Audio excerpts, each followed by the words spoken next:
한 주간 잘 지내셨는지 모르겠네요. 드디어 오늘까지 온라인 예배를 같이 드리고 다음 주에는 반갑게 현장에서 같이 얼굴 보며 예배 드릴 수 있어서 너무 감사합니다. 오늘 뜨겁게 같이 예배하시고 또 다음 주에 현장에서 나오셔서 같이 얼굴 보며 예배하기를 소원합니다. 룻기 말씀을 계속 나누고 있습니다.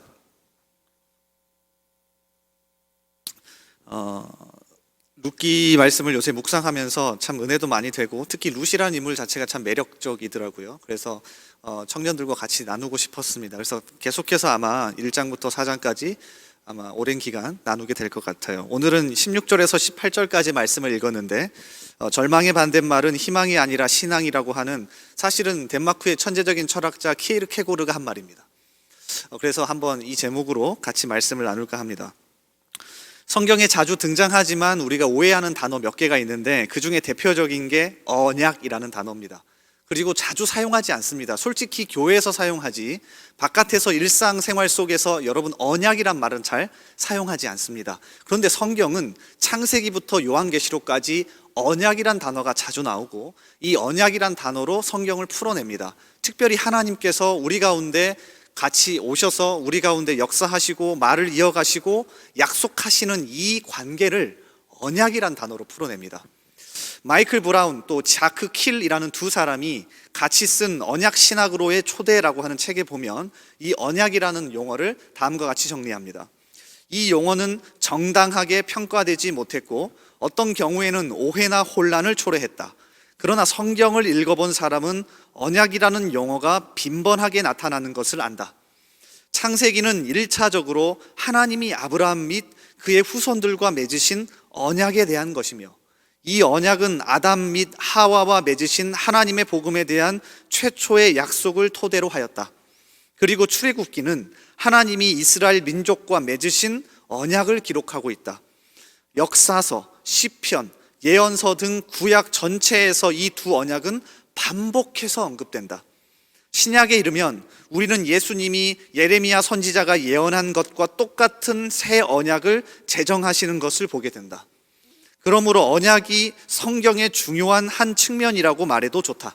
사실 언약은 성경 전체를 이어주는 조직 자체라고 말하는 게 더 정확하다. 언약이야말로 성경을 위해 하나님이 택하신 틀이다. 자, 이 언약이란 단어를 앞부분에 조금 다루는 이유가 있습니다. 룻기 성경을 보실 때 여러분이 이 단어를 놓치시면 안 됩니다. 왜냐하면 룻기는 4장밖에 되지 않지만 언약이란 단어는 나오지 않습니다. 그런데 룻이 신앙을 고백하는 장면을 1장부터 4장까지 계속 보시면 분명히 모세 오경 속에 등장하는 언약이 자주 나옵니다. 저번 주에도 같이 나눴듯이 나오미가 두 가지의 인격, 그러니까 두 가지의 향기, 인격의 향기와 믿음의 향기를 놓치지 않았죠. 얄팍하게 조금 피해보려고 모압으로 내려가긴 했지만 두 가지를 놓치지 않았습니다. 그 중에 두 번째 믿음의 향기를 남기면서 나오미가 적어도 모세오경이라고 하는 성경, 왜냐하면 당시에는 모세오경 성경밖에 없었으니까 특별히 아브라함 언약의 기초에서 누구에게요? 룻에게 가르치고 신앙을 전수한 게 분명합니다. 그래서 오늘 말씀도 그 관점에서 보고자 합니다. 룻은 믿음이 있는 건 확실한데 어디에 기초한 믿음이냐면 하나님이 자신의 자녀를 부르시고 약속하신다는 언약에 기초한 믿음을 가졌습니다. 특별히 오늘 말씀 16절부터 18절을 보시면 그 언약의 기초에서 믿음을 고백하고 있어요. 크게 세 가지의 특징이 나옵니다. 다시 말씀드리면 하나님의 약속을, 하나님의 신실하심을 붙잡고 하나님의 언약을 붙잡고 사는 사람이 어떤 모습을 보여야 하는지 오늘 룻의 고백을 통해서 세 가지가 드러나요. 그래서 이 세 가지를 살펴보고 그 신실하신 하나님을 올 한 해 붙잡고 살아가는 저와 여러분 될 수 있기를 주님의 이름으로 소원합니다. 자, 첫 번째는요, 16절 말씀에 나오는데 우리 한번 같이 읽어보겠습니다. 16절 말씀. 자, 시작. 룻이 이르되 내게 어머니를 떠나며 어머니를 따르지 말고 돌아가라 강건하지 마옵소서. 어머니께서 가시는 곳에 나도 가고 어머니께서 머무시는 곳에서 나도 머물겠나이다. 자, 하나님의 언약과, 그러니까 하나님이 약속하신다, 그리고 하나님의 그 약속을 붙잡고 사는 사람은 첫 번째 어떤 태도를 보이냐면 반드시 자비와 긍휼의 마음을 보이게 되어 있습니다. 자, 이게 아주 독특한 특징입니다. 하나님의 약속이 성경 속에 드러나 있는 언약이 과거의 일만이 아니라 현재를 살아가는 나에게도 영향을 미친다고 생각하는 사람이 보이는 첫 번째 태도는 다른 게 아닙니다. 와, 하나님 대단하십니다. 하나님 찬양합니다. 자, 이런 태도가 아니라 첫 번째로 보이는 태도는 자비와 긍휼의 마음이라고요. 그게 16절에 그대로 드러나 있습니다. 룻이 신앙을 어떻게 고백하는지 보십시오. 하나님 대단합니다. 하나님 위대합니다. 하나님 당신 최고예요 라고 고백하지 않고 보세요. 어머니에게 두 가지를 약속합니다. 첫째, 어머니께서 가시는 곳에 나도 가겠습니다. 두 번째, 어머니께서 머무시는 곳에 나도 머물겠습니다 라고 하는 두 가지를 약속하죠. 특히 룻이 살고 있는 건 지금으로부터 3000년 전입니다. 여러분, 지금도 이사한다 하면 얼마나 마음이 힘들고 어렵습니까? 다른 곳에 가서 살게 된다. 근데 룻이 모압 사람인데 어머니를 따라서 어디든 가겠답니다. 남편도 잃어버렸고 자기 자녀도 없고 시어머니와는 아무 상관도 없는데 자비와 긍휼의 마음을 발휘해서 어머니께서 가시는 곳에 제가 어디든 가서 어머니 돌보겠습니다. 특별히 두 번째 약속인 어머니께서 머무시는 곳에서 나도 머물겠나이다를 직역하면 이렇습니다. 밤을 지새운다. 그러니까 어머니가 옆에서 주무실 때 저는 밤을 지새워서 지켜드리겠습니다가 1차적인 뜻이에요. 그러니까 룻이 16절에서 신앙을 고백하는 장면은 하나님 대단합니다, 하나님 당신 최고요가 아니라 자신의 옆에 있는 나오미를 향한 자비와 긍휼의 마음입니다. 그럴 수밖에 없습니다. 왜 그럴까요? 하나님이 우리를 향하여서 자비와 긍휼의 마음으로 약속하시고 언약을 주신다는 걸 믿는 사람은 반드시 옆에 사람에게 자비와 긍휼의 마음을 품을 수밖에 없습니다. 그래서 룻기 1장을 읽어보면 룻의 이 행동을 뭐라고 표현한 줄 아십니까? 선대라는 단어로 표현합니다. 어머니가 정확하게 이렇게 얘기해요. 룻이 너가 나에게 선대한 것처럼 하나님이 너에게도 선대하기를 원한다. 이 선대라는 단어는 헤세드입니다. 하나님의 자비와 긍휼의 마음을 뜻하는 단어예요. 룻은 하나님의 언약과 약속을 믿은 사람이었기 때문에 첫 번째로 긍휼과 자비의 마음을 보인다고요. 그러니까 이 부분을 우리가 조금 점검해 볼 필요가 있습니다. 룻은 사실 지금보다 더 살기 힘든 시기 속에 있습니다. 개인적인 엄청난 어려움 속에 있습니다. 자비와 긍휼의 마음을 보이기가 힘듭니다. 그런데 그가 믿음을 가졌더니 보이게 된 건 뭐였냐면 옆에 더 힘든 사람을 향하여 손을 내미는 태도를 보이는 겁니다. 점검해 보셔야 합니다. 나에게 진짜 하나님의 약속을 믿는, 하나님의 언약을 믿는 신앙이 있다면 나도 힘들지만 주변에 나보다 더 힘들거나 어려운 사람이 있다면 손을 내밀 수 있는 여유를 가진 사람입니다. 자, 우리 이런 얘기 많이 하죠. 목사님, 저도 힘듭니다. 저도 좀 살려주세요. 저도 너무 힘들어요. 인정합니다. 그런데 진짜 믿음을 가진 사람은 또 다른 어려움을 가진 사람이 보일 수밖에 없다고요. 손을 내밀 수밖에 없다고요. 여러분, 룻이 한번 되어보십시오. 제가 정말로 많이 묵상해 봤습니다. 내가 룻이라면, 난 남자지만 내가 룻이라면 룻처럼 할 수 있을까? 쉽지 않습니다. 본인도 죽겠는데요. 본인도 힘든데요.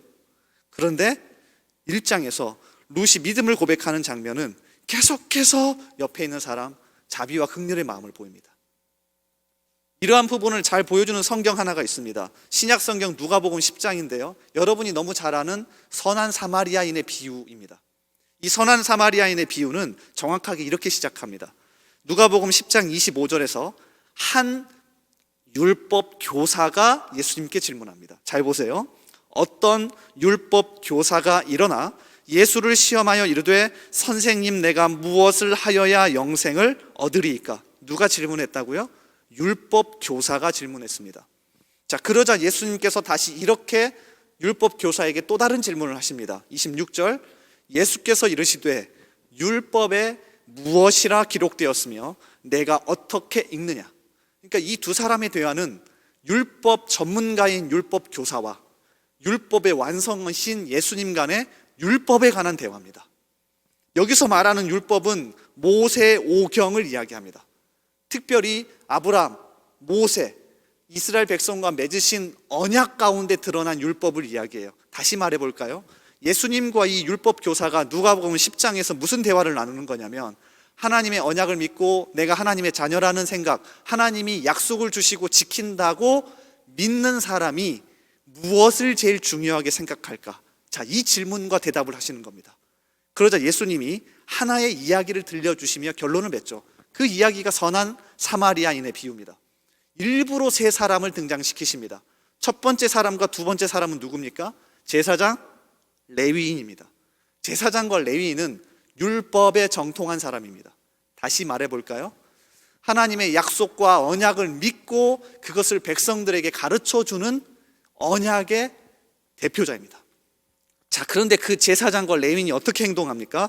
이어지는 31절과 32절을 보시면 자, 이렇게 되어 있습니다. 마침 한 제사장이 그 길로 내려가다가 그를 보고 피하여 지나가고, 또 이와 같이 한 레위인도 그곳에 이르러 그를 보고 피하여 지나가되, 율법을 가장 잘하는 두 사람이 피해서 지나갔습니다. 핑계가 있습니다. 그것도 정당합니다. 레위인과 제사장은 성전에서 하나님을 섬겨야 하기 때문에 혹여나 넘어져 있는, 쓰러져 있는 저 사람이 시체라면, 가까이 가서 근처에서 만지기라도 하면 그 주는 성전에서 섬길 수 없습니다. 그래서 정당한 핑계가 있습니다. 제사장도 마찬가지, 레위인도 마찬가지, 율법을 잘 알았기 때문에 이거 잘못하면 내가 하나님을 섬길 수 없는데 라는 생각에 지나쳤을 수도 있죠. 그런데 예수님이 정확하게 이렇게 얘기하십니다. 잘못됐다. 하나님의 언약과 하나님의 약속을 믿는 사람이 하는 행동으로는 잘못됐다. 자, 그러면서 이 율법을 하나도 모르는 선한 사마리아, 우리가 붙인 거죠. 선한은 사마리아 사람 한 명이 등장합니다. 누가복음 10장 33절 이하의 이 사마리아 사람의 행동을 이렇게 묘사하죠. 어떤 사마리아 사람은 여행하는 중 거기 이르러 그를 보고 불쌍히 여겨. 정확하게 룻기 1장에 나오는 헤세드와 동일한 단어입니다. 가까이 가서 기름과 포도주를 그 상처에 붓고 싸매고 자기 짐승에 태워 주막으로 데리고 가서 돌보아주니라. 그 이튿날 그가 주막 주인에게 데나리온 2를 내어주며 이르되 이 사람을 돌보아주라. 비용이 더 들면 내가 돌아올 때에 갚으리라 하였으니. 예수님과 율법 교사의 결론은 이야기였습니다. 율법을 잘 아는 사람, 다시 이야기하면 하나님의 약속과 언약을 믿는 사람이 보이는 첫 번째 태도는 자비와 긍휼의 마음입니다. 여러분 가운데 이 마음이 불타오르시는지 다시 한번 점검해 보셔야 합니다. 주변 사람을 바라보고 불쌍히 여기는 마음, 자비와 긍휼의 마음, 하나님의 마음이 다시 한번 불타오르길 바랍니다. 이게 진짜 믿음을 가졌다는 사람이 보이는 첫 번째 태도고요. 오히려 이런 팬데믹이라고 하는, 코로나 팬데믹이라고 하는 이 시대 속에 진짜 회복하셔야 합니다. 코로나 팬데믹 속에서 우리는 더 개인을 챙길 수밖에 없지 않습니까? 그런데 위기를 돌파하는 유일한 방법은 옆에 있는 사람을 더 불쌍히 여기는 겁니다. 긍휼히 여기는 겁니다. 그래서 올 한 해 우리 청년부 안에 이러한 마음들이 많아질 수 있기를 주님의 이름으로 강력하게 소원합니다. 자, 그런가 하면 두 번째입니다. 이런 언약과 약속을 믿는 사람이 보이는 두 번째 태도는 16절 하반절에 있습니다. 한번 같이 읽어보겠습니다. 16절 하반절 같이 읽습니다. 자, 시작.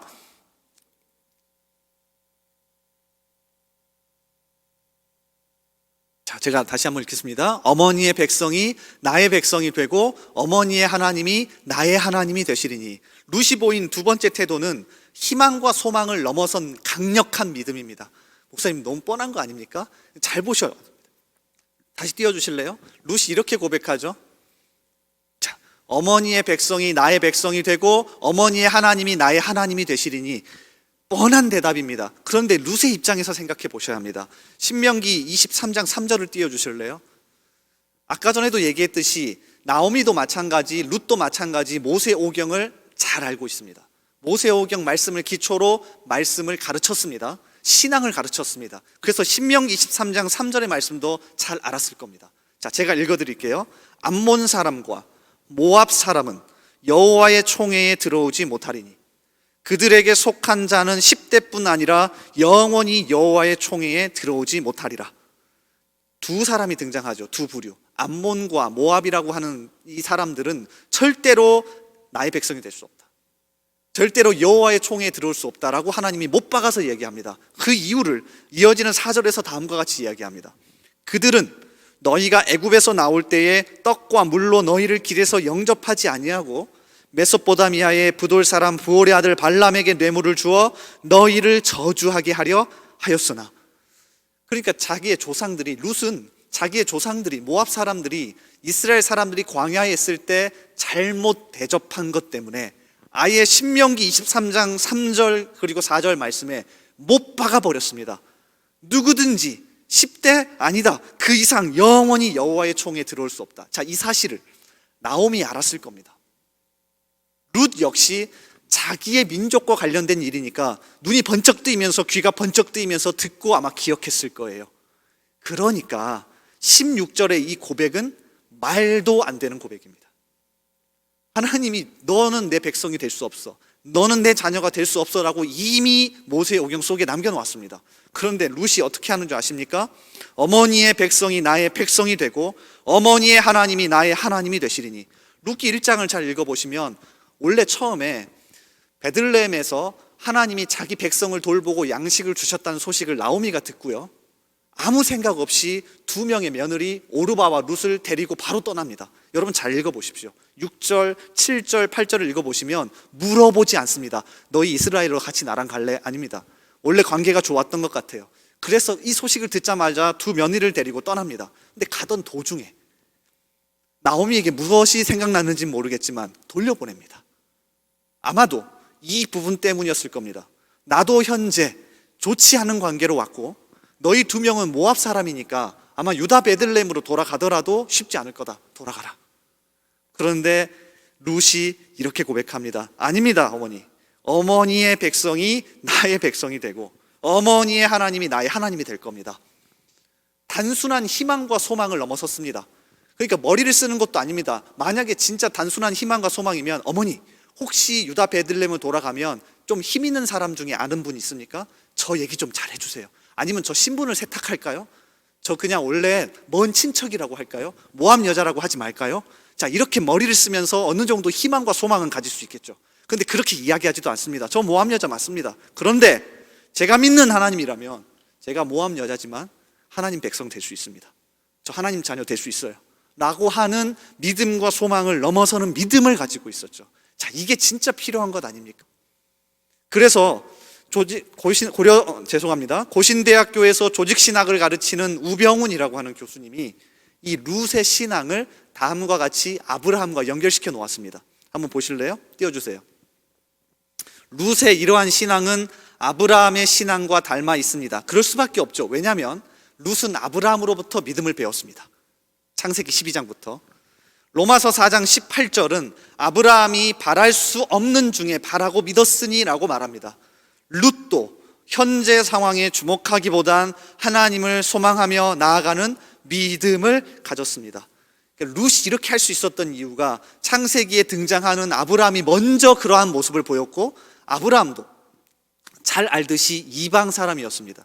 그런데 하나님이 부르셨고 특별히 99세 몸이 죽은 것 같고 희망과 소망이 없을 때 하나님을 믿고 아이를 낳았죠. 그래서 그 모습을 보고 룻도 그러한 믿음을 가지게 됐다는 겁니다. 한번 또 조금 더 살펴볼까요? 자, 이 부분을 사도 바울이 로마서 4장에서 조금 더 해석을 해 놓았습니다.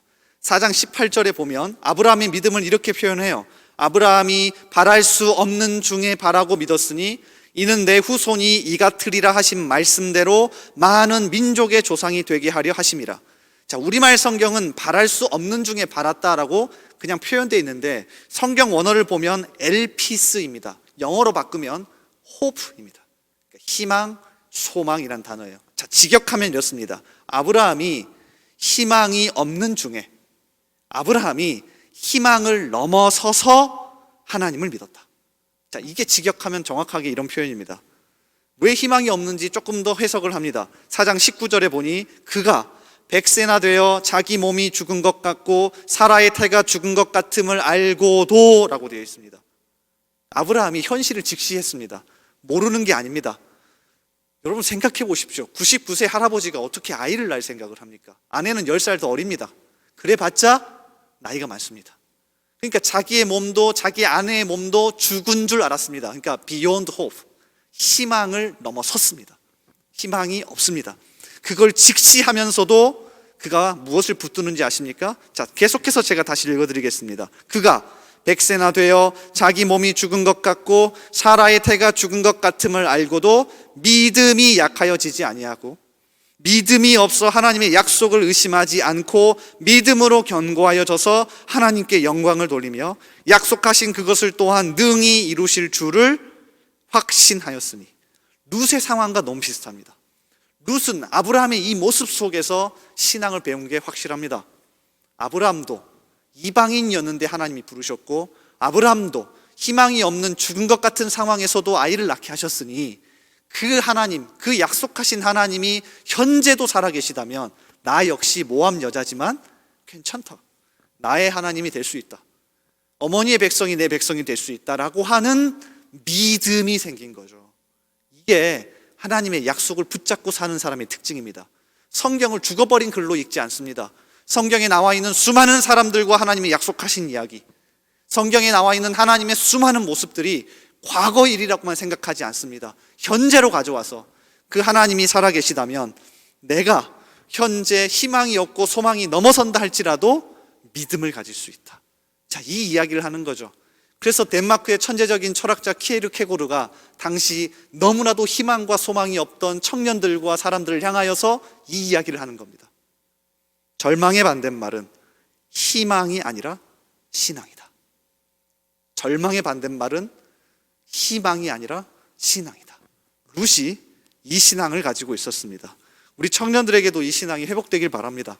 어렵다고들 하지만, 희망이 없고 소망이 없다고 하지만 하나님의 약속을 붙들고 사는 사람은 죽은 것 같은 상황에서도 다시 살릴 줄 아는 하나님을 믿는 믿음을 가졌습니다. 그 믿음 다시 한번 회복할 수 있기를 바랍니다. 자, 그래서 마지막 세 번째입니다. 그래서 마지막 세 번째는 이러한 태도를 반드시 보일 수밖에 없습니다. 17절입니다. 이게 하나님의 약속을 붙들고 사는 모든 사람의 마지막 특징입니다. 우리 한번 같이 나의 고백이라 생각하고 읽어보겠습니다. 17절입니다. 자, 시작. 어머니께서 죽으시는 곳에서 나도 죽어 거기 묻힐 것이라. 만일 내가 죽는 일 외에 어머니를 떠나면 여호와께서 내게 벌을 내리시고 더 내리시기를 원하나이다 하는지라. 무섭죠? 17절 한 절만 읽으면 무섭습니다. 죽는다는 이야기가 몇 번이나 나오는지 모릅니다. 하나님의 약속과 언약을 믿는 사람은 반드시 첫 번째 자비와 긍휼의 마음을 베풀게 되어 있고, 두 번째 희망과 소망이 없더라도 그곳에서 살리시는 하나님을 믿고 나가게 되어 있어서 마지막 세 번째 사생결단의 신앙을 갖게 됩니다. 이게 정말 놀라운 특징입니다. 우리 가운데 한번 죽어보자 하는 심정으로 하나님께 뛰어들지 못하는 사람은 이 믿음이 없는 거죠. 아주 독특한 특징 하나를 찾았는데, 성경 속에서 여자의 이름이 제목인 성경이 두 개 있습니다.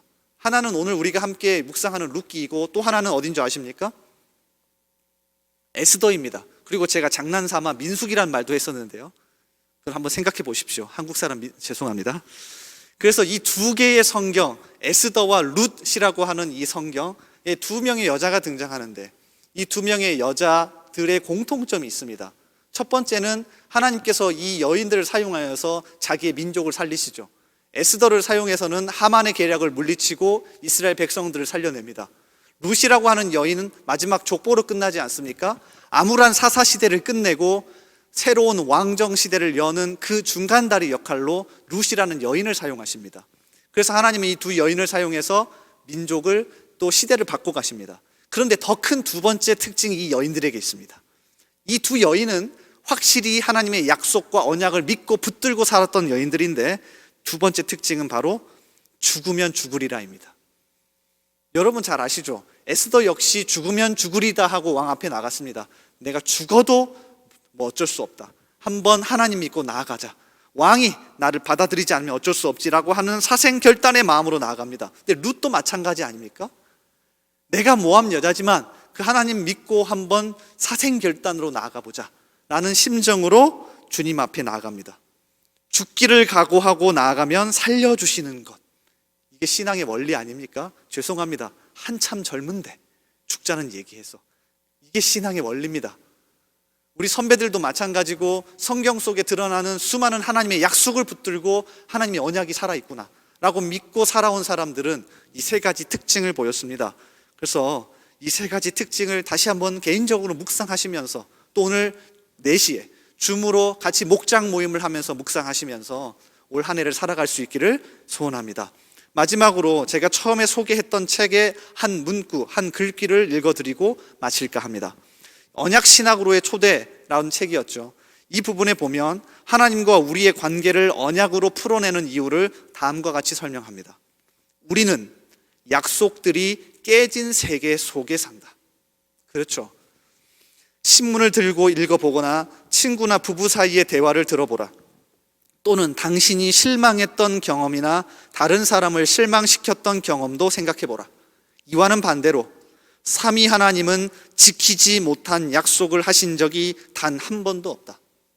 성경 역사 전체에서 하나님은 언약 백성을 신부로 비유하신다. 비록 그 신부가 자신의 미모를 이용해서 다른 연인을 유혹하고 불륜 행위에 자신의 부유함을 탕진할지라도 주님은 스스로 하신 약속을 지키신다. 하나님 편에서 자신의 신실함으로 말미암아 가장 큰 개인적 희생을 대가로 보증하시는 언약이다. 그러므로 언약이란 단어는 신실하신 하나님을 보여준다. 절망 중에도 다시 일어서는 힘이 된다. 그래서 이 언약이란 부분을 다시금 나누고 싶었습니다. 이 부분을 나누고 또 이 언약을, 약속을 붙들고 하나님의 신실함을 붙들고 살아가는 우리 청년부 되기를 주님의 이름으로 소원합니다. 우리 같이 찬양하며 기도의 자리로 나아가겠습니다.